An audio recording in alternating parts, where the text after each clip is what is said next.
Sejam bem-vindos ao podcast Curiosidade Expressa, dirigido por Rian José Valadares, e hoje vamos dar início ao nosso primeiro episódio da temporada 7 sobre notícias do Brasil e do mundo. É isso aí. E olha, a gente não poderia começar essa temporada de um jeito melhor, viu? Nossa, de jeito nenhum. Porque hoje, dia 28 de março de 2026, quem acompanha infraestrutura e o clima do nosso país tem um motivo enorme para, comemorar com um sorriso de orelha a orelha. Com certeza. É uma daquelas raras notícias que dão um alívio genuíno, sabe? Exatamente. A represa de Três Marias, que é aquele colosso gigantesco lá no coração de Minas Gerais, acabou de bater a marca de 100,22% da capacidade dela. Cara, 100,22% é um número que, para quem estuda hidrologia, chega a ser emocionante de ler no relatório. Total. E eu fico super empolgada falando disso porque é uma fartura de água que significa muita vida, muita energia para a região e, nossa, uma verdadeira vitória para todo mundo ali, né? Ah, sem dúvida. E é um momento que a gente precisa, analisar de perto.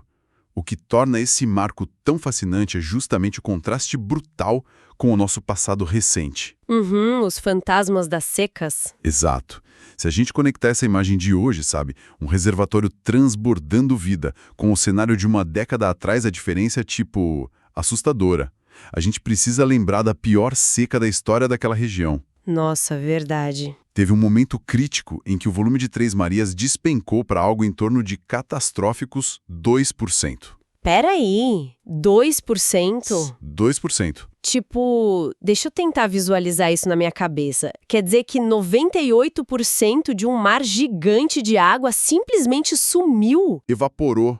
O cenário era totalmente apocalíptico. Pensa em quilômetros e quilômetros de terra rachada, barcos encalhados no que antes era o fundo do lago. Que tristeza. E aquele cheiro forte de matéria orgânica exposta ao sol quente, sabe?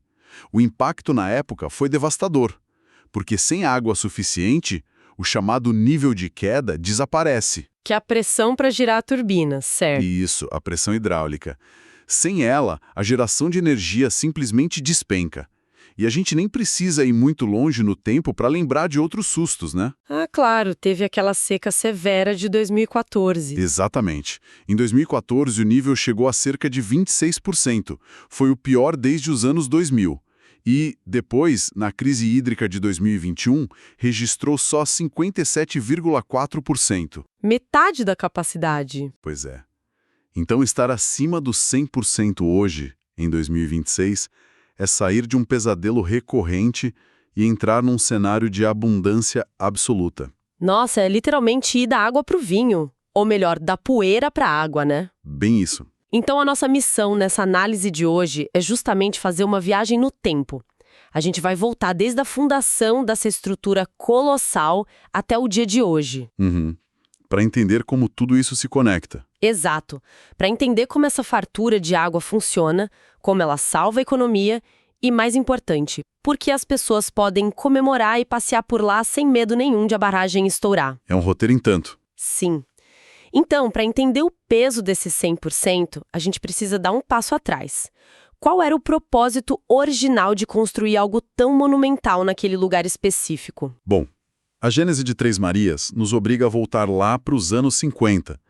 As obras começaram em 1957. Em Brasil que estava pisando fundo no acelerador do desenvolvimento, né? Com certeza. Foi inaugurada em 1962 pelo então presidente Juscelino Kubitschek. E, curiosamente, o projeto originalmente levava o nome de Bernardo Mascarenhas. Ah, eu não sabia desse detalhe do nome. Pouca gente sabe. Mas o ponto crucial aqui, e que muita gente confunde, é o propósito dessa obra. Uma barragem desse porte não foi feita só para colocar turbina e acender as lâmpadas do país. Não. Não. O projeto arquitetônico e hídrico foi pensado para que ela fosse o grande pulmão do Rio São Francisco. Tá, pulmão no sentido de regular a respiração do rio? Porque eu estava lendo que, antes da barragem existir, a região vivia num ciclo punitivo, né? Extremos absolutos. Exatamente. Era 8 ou 80. Ou a chuva não vinha e a seca parava a vida de todo mundo, Ou chovia tudo de uma vez nas cabeceiras e o rio criava cheias monstruosas. Sim, cheias que engoliam cidades inteiras rio abaixo, tipo Pirapora, Januária. Então, a represa funciona tipo como uma caixa d'água gigante que guarda essa água toda da chuva para a época da seca. Perfeito, a analogia é exatamente essa. Porque a natureza, né, não distribui a chuva de forma bonitinha e homogênea ao longo do ano. Então a barragem entra como um grande amortecedor desse sistema caótico. E haja espaço para amortecer, hein? Muito. Ela guarda até 19,5 bilhões de metros cúbicos de água. Nossa, Pois é, ao reter o excesso da chuva que ia destruir as cidades rio abaixo, ela guarda esse volume colossal para, nos meses de seca extrema, ir soltando essa água aos pouquinhos. entendi. Isso garante que o São Francisco tenha aquele fluxo contínuo o ano inteiro. Que sacada genial. É uma gestão de crise preventiva e permanente, feita pela engenharia. Mas olha, aí a gente esbarra na matemática, que dá um nó na cabeça de quem lê a manchete de hoje. A questão do 100%. Isso, porque, vamos falar a verdade, a intuição humana diz que 100% é o limite absoluto. Se o copo de água está 100% cheio, qualquer gotinha a mais vai transbordar e molhar a mesa toda. É o que todo mundo pensa, claro. Como é que os jornais anunciam que Três Marias passou disso, está em 100,22%? E os engenheiros estão lá super tranquilos tomando café, o que significa para o leigo essa diferença entre nível normal e máximo? Essa é a dúvida mais comum. E levanta uma questão essencial sobre como a gente calcula a margem de segurança na engenharia civil. Esse termo 100% que a gente lê na notícia não é a borda física do muro de concreto. Não. Não. Esse percentual se refere ao que a gente chama de volume útil. Volume útil. Quer dizer, a água que realmente serve para alguma coisa no dia a dia da usina. Isso, exato. O volume útil é a faixa de água projetada para o funcionamento ideal. Pensa, por exemplo, no tanque de combustível de um carro. Tá, imaginei. Quando o ponteiro marca cheio, aquele é o volume útil para o qual o tanque foi desenhado. Mas a gente sabe que existe todo aquele espaço extra, né, no cano que vai até a boca do tanque, onde ainda cabe mais combustível. Ah, verdade. O frentista sempre consegue colocar um chorinho a mais. Pois é, o marco de 100% do volume útil lá em Três Marias fica numa cota exata de 572,50 metros acima do nível do mar. É um nível ótimo para as turbinas trabalharem com eficiência máxima. Tá, entendi. Mas se o 100% é só o ponteiro marcando cheio, qual é o limite físico real? Onde a água começaria a dar problema de verdade? Bom, a engenharia trabalha com cenários extremos. Existe um conceito que a gente chama de máximo maximorum. Máximo maximorum. Parece feitiço de Harry Potter. Risos, parece mesmo. Mas é o limite absoluto de segurança da estrutura. Projetada para suportar uma cheia decamilenar, que é uma chuva com probabilidade de acontecer uma vez a cada 10 mil anos. Uau! 10 mil anos. Isso. Esse limite fica na cota de 573,40 metros. Convertendo isso para a porcentagem do volume útil, a barragem foi construída para suportar até uns 106,5% de volume e continuar totalmente segura. Tá, deixa eu traduzir isso para medidas que o pessoal de casa consiga visualizar melhor. Claro, manda ver. Esse 100,22% de hoje, que soam como um transbordamento nas manchetes, significam, na prática, que a água subiu só uns 2 centímetros acima do nível normal. Exatamente isso. 2 centímetros. E se o limite absoluto é aquela cota de 573,40 metros, isso significa que ainda tem, sei lá, 88 centímetros de folga? 88 centímetros exatos. Nossa, então é uma margem de segurança gigantesca antes de bater no limite extremo dos 106%. Gigantesca. Essa faixa de operação, além do 100%, é puro armazenamento estratégico. E tem um detalhe ambiental importantíssimo aí. Qual? Toda essa área de borda, que engloba o limite máximo, é classificada como Área de Preservação Permanente, a APP. Ah, então é área protegida por lei. Sim, a legislação proíbe a ocupação humana nessa margem. Então, se a água subir esses 88 centímetros e ocupar essa faixa de segurança até os 106%, não vai inundar a casa de ninguém. Porque não mora ninguém lá. Exato. É um espaço devolvido para a natureza. A gente entra na física da geração de energia, né? Que eu acho fascinante. É muito interessante mesmo. Porque as pessoas resumem dizendo que são umas hélices gigantes girando, mas é muito mais complexo gerar energia limpa e renovável. A fartura de água muda a eficiência do processo, não muda? Muda completamente. A usina opera com 6 turbinas do tipo Kaplan. O que muita gente não percebe é que a energia hidrelétrica não depende só da quantidade de água, mas do peso e da pressão dessa água. A força com que ela empurra as coisas. Isso, a energia potencial gravitacional. Com o reservatório a 100%, a coluna de água que empurra as turbinas é gigantesca. A água entra pelas tubulações com uma força e uma velocidade esmagadoras. E aí gira as pás com eficiência máxima. Perfeito. O movimento mecânico passa por um gerador e, num passe de mágica da física, vira energia elétrica limpa que vai direto para o sistema interligado nacional. É uma maravilha mecânica, mas com tanta água acumulada, pressionando tudo no limite da eficiência, tem que ter uma coreografia perfeita de quem controla as torneiras. Ah, sem dúvida. E a CEMIG não atua sozinha nisso. Tem o ONS, né? O Operador Nacional do Sistema Elétrico, e a Agência Nacional de Águas. Eu fiquei curiosa sobre aquela análise documental que decide uma coisa que todo mundo adora ver: a abertura das comportas. Ao espetáculo das águas. Sim. Em quais situações a CEMIG decide, tipo, olha, vamos abrir as comportas hoje? Olha, abrir comporta é uma das decisões mais complexas. O documento de operação tem critérios super estritos. Eles podem abrir, por exemplo, se a previsão do tempo apontar chuvas torrenciais contínuas nas cabeceiras do rio para os próximos dias. Para liberar espaço. Isso, para criar o que a gente chama de volume de espera. Eles esvaziam um pouco o reservatório para acomodar a onda de cheia que está chegando e evitar uma enchente descontrolada. Faz todo sentido. E outro motivo é a necessidade de aumentar a vazão rio abaixo por questões ambientais. E claro, quando essas comportas se abrem, liberando aqueles paredões de água branca, o espetáculo visual atrai o turismo na região imediatamente. Ah, o turismo ali é um ponto vital. Porque a gestão dessa água não afeta só a conta de luz, afeta a vida de quem mora na margem do rio. Quando liberam a água de forma controlada, eles salvam a navegação. Com certeza. É graças a isso que embarcações históricas lindas, tipo o vapor Benjamin Guimarães lá em Pirapora, conseguem navegar com segurança.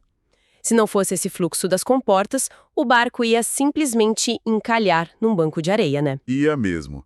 E já que a gente tocou na vazão, a gente tem que falar sobre um desafio gigante da engenharia atual, que é o efeito sanfona. Efeito sanfona.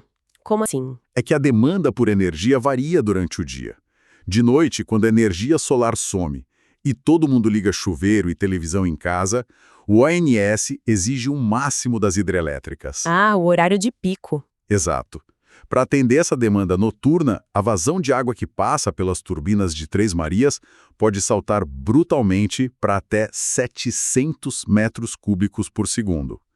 E aí despenca para menos de 150 durante o dia. Nossa, ou seja, o nível do rio sobe e desce vários metros todo santo dia. Uma sanfona literal. Sim, e o impacto ecológico disso é muito severo. Imagino, deve estressar as margens do rio completamente. Causa erosão, mas o pior é para a vida aquática. Quando o nível cai rápido de manhã, os peixes não têm tempo de voltar para o canal principal. Foi por isso que o Ministério Público Federal, o MPF, entrou na jogada para estabelecer regras. E qual foi a regra? Hoje, eles exigem uma vazão mínima de cerca de 300 metros cúbicos por segundo durante o dia. E é aí que os 100% de hoje brilham de novo, né? Porque com um reservatório tão cheio, deve ficar infinitamente mais fácil para a CEMIG manter essa vazão mínima de dia, sem atrapalhar a energia de noite. Bingo! É a abundância protegendo o ecossistema e ajudando a preservar a vida aquática local. Que maravilha! E aproveitando o gancho da abundância, vamos olhar para a vitória econômica que isso representa. Porque a diferença daqueles 2% do passado para os 100% de hoje é a diferença entre a falência e a riqueza para o comércio da região. Muda a vida das pessoas. É a diferença entre uma economia paralisada e uma economia pulsante. O pessoal aproveita muito o fluxo de turistas, né? Principalmente ali no Mar de Minas. O famoso Mar de Minas. Com o reservatório cheio, o espelho d'água atinge a extensão máxima dele, criando umas paisagens deslumbrantes. O turismo náutico simplesmente explode. Eu imagino. É lancha, jet ski, catamarã. Tudo. A pesca esportiva atrai gente do Brasil inteiro. As pousadas lotam, os restaurantes da orla não dão conta de servir tanta gente. O comércio de equipamentos náuticos fatura altíssimo. Se a gente contrastar com a época da seca extrema, os relatos eram desoladores. Vi muita pousada demitindo funcionário porque, convenhamos, ninguém viaja para ver um buraco de poeira e lama, né? Ninguém. A economia seca junto com a água. Mas tem outro ponto. O efeito dessa abundância de hoje vai além do Mar de Minas. Como assim? Rio abaixo. Essa água represada viabiliza o Projeto Jaiba, que é o maior perímetro irrigado contínuo de toda a América Latina. Ah, a parte da agricultura. Isso. Pensa no milagre tecnológico, que é pegar uma região de semiárido, seca, e transformar ela numa potência agrícola que exporta fruta para o mundo inteiro. Nada disso existiria se a barragem não garantisse água constante. Realmente, é uma cascata de benefícios. Mas olha, eu vou ter que colocar o dedo na ferida agora. Pode falar. Com tanta coisa boa acontecendo, turismo, energia, agronegócio, o elefante na sala sempre vai ser a segurança. A gente não pode ignorar que Minas Gerais tem um histórico recente, super traumático, com tragédias de barragens. Sim, é impossível não pensar nisso. Eu sei que são barragens de rejeitos de mineração, estruturas completamente diferentes, mas o medo humano é irracional. Qualquer um que mora perto de uma muralha colossal operando no nível máximo vai olhar para aquilo e pensar: cara, isso é seguro mesmo? É uma preocupação totalmente legítima. E é por isso que a transparência sobre os protocolos de monitoramento é tão fundamental. Três Marias não é só um monte de terra empilhada. Não. Não, ela é uma estrutura viva, instrumentada com o que tem de mais avançado em engenharia geotécnica. A CEMIG usa centenas de instrumentos de precisão. Tipo o quê? Piezômetros, que medem a pressão da água dentro dos poros da terra da barragem, inclinômetros que detectam micromovimentos da estrutura que o olho humano jamais ia ver, e medidores de vazão para qualquer infiltração minúscula. Tá, tudo bem, a tecnologia é incrível, mas a gente vive na era em que a tecnologia falha o tempo todo. Um sensor quebra, um sistema trava. Quando a gente está falando de segurar bilhões de toneladas de água a 102,22%, não dá para depender só de um computador que pode dar tela azul do nada, né? Você tocou no ponto crucial, que é a redundância. A engenharia de segurança de barragens não confia cegamente em sensor eletrônico sozinho. Ufa! Existe o monitoramento manual contínuo. Equipes de engenheiros fazem inspeções visuais diárias, andando pela crista e pelos taludes da barragem. Procurando o que exatamente? Eles procuram qualquer sinal de anomalia, sabe? Tipo trincas, surgências de água atípicas ou até mudanças na vegetação que possam indicar um vazamentozinho. O digital é o alerta rápido, mas a validação humana física é constante. Muito bom saber disso. E a estrutura foi desenhada com coeficientes de segurança tão altos que ela suporta tensões absurdamente maiores do que a pressão atual. Bom, e para garantir que as pessoas durmam realmente tranquilas, entra a última linha de defesa, que é o PAI, o Plano de Ação de Emergência. Exatamente. Eu gosto de olhar para o PAI não como um atestado de que algo vai dar errado, mas tipo os botes salva-vidas de um navio gigante. Ele detalha como proteger a população, definindo, por exemplo, a ZAS, a Zona de Autossalvamento. O PAI é um documento público, um verdadeiro roteiro de sobrevivência. A ZAS engloba aquelas áreas mais coladas logo abaixo da barragem, onde num cenário hipotético de ruptura, a onda chegaria rápido demais para um aviso longo. Então tem que ser automático. Isso. O plano estabelece rotas de fuga sinalizadas nas ruas, pontos de encontro em áreas altas e um sistema de sirenes de alta potência. E opera em 4 níveis claros de alerta. O nível normal, que é exatamente onde a gente está hoje, tudo na paz. Exato. O nível de atenção, quando eles acham alguma coisinha que precisa de mais teste, mas sem perigo iminente. O nível de alerta, onde a Defesa Civil já evacua a área de forma preventiva. E por fim, o nível de emergência, que seria o acionamento das sirenes para o pior cenário possível. O que eu acho fantástico é que esse sistema de sirenes avisa a população também de cheias naturais, causadas pelas tempestades e não só de problema na represa. Exatamente. É um sistema de proteção civil integrado com defesa civil, bombeiros, polícia militar, informação em tempo real mitigando o risco. Sensacional.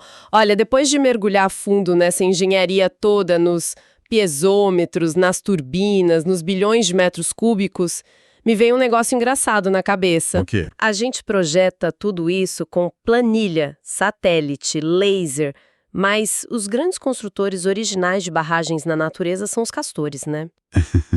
Risos. Ah, sim, os mestres da engenharia animal.